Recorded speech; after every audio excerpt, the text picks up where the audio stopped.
Sport and Eurosport 2. And David, an awful lot of hopes and fears resting here with the drivers, a chance to really make a name for themselves in a brand new high exposure category, but also all the worries of a new car, a new championship and a whole new host of rivals. And here's one problem: Nick de Bruin, who was 27th on the grid, didn't get the car away on the formation lap, so he will have to start from the pit lane. Yeah, these cars really do look the part. They've got everything going for them. They've got some very good power in their engines. They're turning in some really good lap times. And these guys out here, some of them moving up to this category, some moving down to this category, trying to remake a name for themselves. Green flag goes, the lights will come on in a minute. Somewhere 3-5 seconds later it'll go out they go, and off they all go.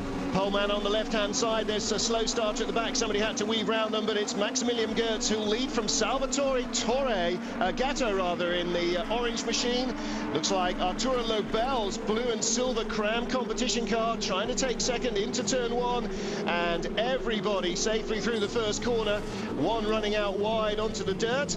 That's a look of Chris van der Drift about it, but we'll catch up with who that was in a moment. But the poleman, Maximilian Goertz, is away. Salvatore Gatto in second place. Arturo Lobel from third on the grid is in third.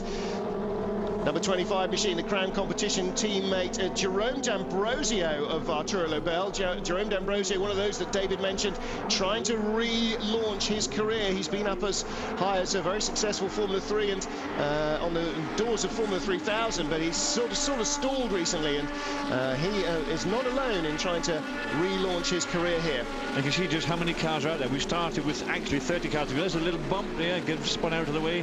Car number 32, that is. Massimo Torre raced in the Formula 3000 Masters Championship last year. There's half a dozen front runners from that series in the category here, some of whom have won races as well. The poleman's already got a 2-second advantage and probably a little more. Goertz is really marking himself down as a man to watch.